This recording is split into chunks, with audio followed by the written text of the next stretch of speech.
We've been brought up to be altruistic. We've been told it's bad to be selfish, that we should put the needs of others before our own. But your theory actually goes against that. You're saying there are cases where it's good to be selfish. So how is that? Yeah, the way I see it, because it is obviously my point of view, and also from the experiences that I've seen with, over 11,500 people, which, to be honest with you, 99% of them have been women. So when I say this, I say it coming from a perspective of dealing with women, but this is, I find it to be the case across the board. But to really accomplish change, you have to look within yourself. We've been taught, you're right, to just do for everybody else first and to deal with ourselves last. But in fact, when we do with ourselves last, we get to the point of not knowing who we are. We get to the point of not knowing the path that we're on, or is this what I really wanted? We're not asking these questions anymore because we're so involved in taking care of everyone else's needs and desires. And it leaves us at some point in our life sometimes lost or confused or unhappy or resentful or angry or bitter and not knowing really why. And the point here is that if one really wants to become all that they really can be, you first need to find out what it is that you want to be, which means looking within yourself. And taking care of yourself first, meeting those needs. How can you love someone else when you don't love yourself? How can you respect others, give to others, be the best for anyone else when you're not the best for yourself? I mean, if we're doing it that way, we're basically acting in life like actors on a stage. We're acting rather than being, and it's better to be. And when you are selfish, and when you take this approach of living for your own life, those that are around you, they see that. Because as people, I think we don't necessarily hear what others say, but we watch what they do. Case in point, you have a mother, let's say, for example, who teaches her children to love themselves, to be confident, to be strong, and to be, to go after what they want. But the children see the mother always crying because she's fat, always complaining that she's not this and that, and they see her sad and down. Well, they're not listening to the words that she's saying, because the words she's saying is contradicting how she is. So in fact, when she herself is not being confident, not taking care of herself, this is what the children see. So they grow up in fact to be exactly the same way, to take care of everyone else's needs first and not their own.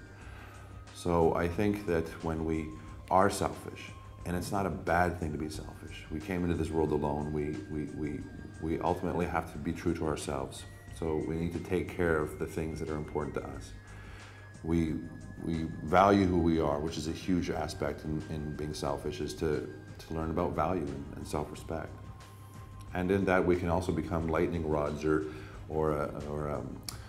a lighthouse for others, so that they too can adopt the same principles and grow up to be strong and to be encouraging on their own. So I think it's very important to be selfish, and as I said, through the experiences all of the years that I've done this, when you can empower someone to see that aspect and not see it from the point of view where, let's say in a relationship, when someone's being selfish in the good sense, someone else is feeling that they're not having their needs met. So they want to squash that idea of being selfish, and they want to say, listen, you're being selfish, and you need not be selfish because you're not taking care of me. That goes to show you that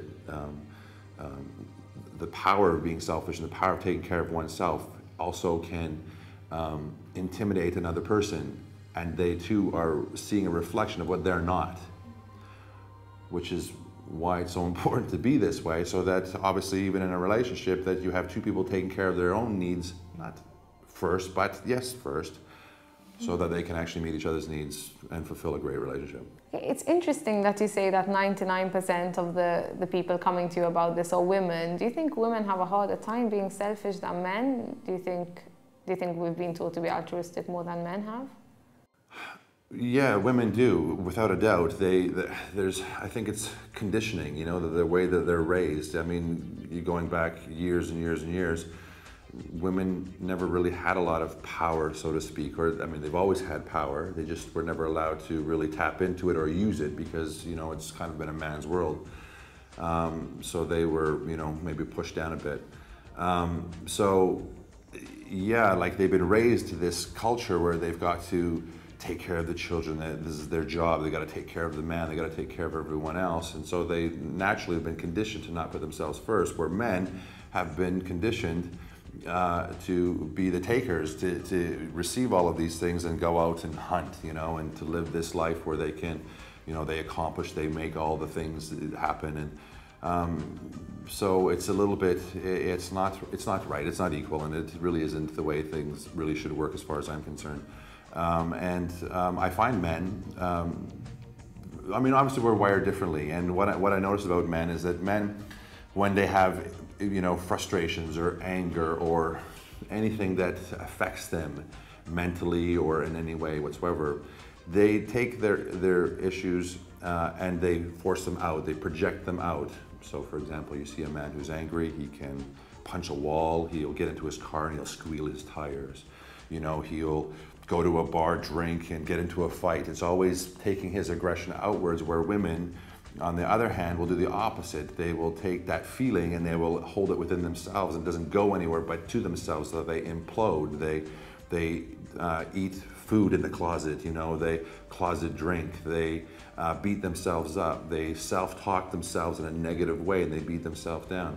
And this is kind of falling into that, you know, when someone is selfish, in a good way, they know not to destroy themselves in a sense, and they expel their problems. And as I said, women have been more conditioned, so they take that and they hold it within themselves. So that's the only time that probably they're selfish, is by taking on the negative aspect of it, and I think that's very wrong.